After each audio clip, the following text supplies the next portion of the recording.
Okay, let's do this. So I'm a teacher, and every once in a while, I pretend to do my job by going, and getting a list of vocabulary words from the state core. And those are pretty easy to copy and paste and put into like a spreadsheet. And this is a lot more, I don't know, convenient of a file than the PDF because PDFs.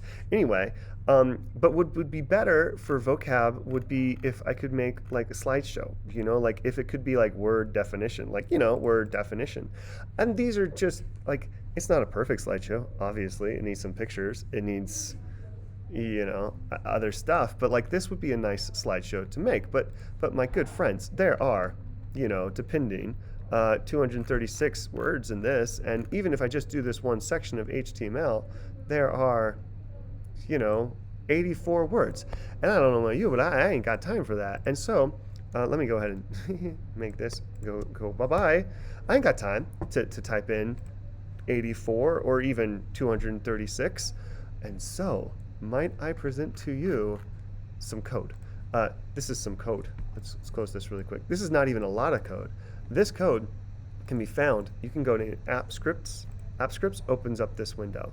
You can type this code. I don't know if you can see this code yet. I'm gonna walk us through this code and what it does, and then this will just happen. In fact, actually, before we go to the code, we need to have a slides that you want to use, to make your slides in. So I've called it vocab autogen, just to kind of prove the point. And then I've put in some like, we're going to call this a variable. It's word and its definition. And we've wrapped them in a couple of curly brackets so that we can easily find them. Because right here, we will be finding that exact thing and replacing it with a different thing. So anyway, we are going to first get the presentation ID, which is this random string of text right here. You can find that right here in your URL. Basically everything between edit and the D is your ID for your slideshow. So you can put that in here. You're going to make that, and I'm calling it presentation ID because I don't want to type this in. I'm only typing it in once. I could have just put it in, but it makes the code easier to read. Anyway, I'm making a slides variable that is basically going to get the slides from that presentation, and then I'm going to make a master slide. This is the slide that I'm effectively going to make a bunch of copies of. This is my template slide, and it's just the first slide from there, and of course we start counting at 0 because that's how we start counting. So that's the first slide. Then I'm going to grab my values from my spreadsheet. Now, because this is linked to the spreadsheet, I don't have to do any like spreadsheet ID stuff. I can just grab the active sheet, grab the active range, and get the values from it. I do need to know though that this is going to grab the active sheet and the active range. So if I select this, if everything's selected or nothing is selected, then everything on this particular sheet, this particular tab, is going to work for this. And I'm going to get all those values. Now this one kind of threw me for a loop. It just wasn't what I was expecting, but as this script runs, what happens is that the new slide is duplicated from the top, and so the new slide goes here, and it kind of pushes the rest down.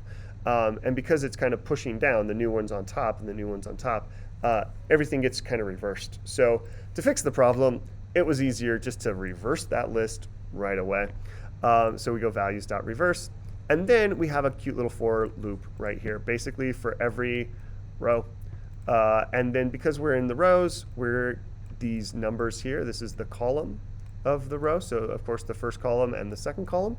And now I've set up variable names here again because this helps me read it. You could literally just put row 0 in right here, and row 1 in for this. But I like to be able to read my code. And so we're getting the word and the definition because that is how this is set up. This is the word and this is the definition. And then we are just making a new slide. So we're creating a let slide equals master slide.duplicate, which is basically going to make a copy of this right down there. And then it's going to replace all the text, which is word. So it's going to find word and replace it with the actual value here. And it's going to do that for every single row and the definition as well. And it doesn't even take that long to run. So let's go ahead and run it. Oh, I'm excited about this. This is real time. Look at that. So it just ran in approximately, that would be 18 seconds. Took 18 seconds. If I go over here, I now have 300-ish slides, or 236, slides.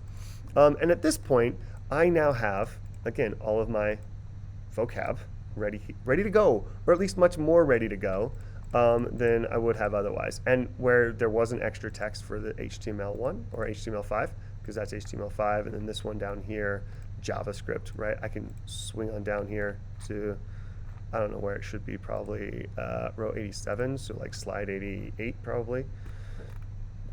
There it is, JavaScript. Looks like I got a blank slide there. Oh yeah, because I got a blank slide. Oh, see, that's beautiful. Anyway, and now I can go in and I can add pictures, and I can, maybe even copy and paste these into different slideshows if I wanted to do that as well. So have fun with this. Again, make sure you change your presentation ID here, and yeah, extensions, scripts, and that's where that will show up. And I'm very excited about it. So hope this helps. I don't know if it'll help, but it'll help me in a year when I'm making vocab slides again. So like, comment, and subscribe,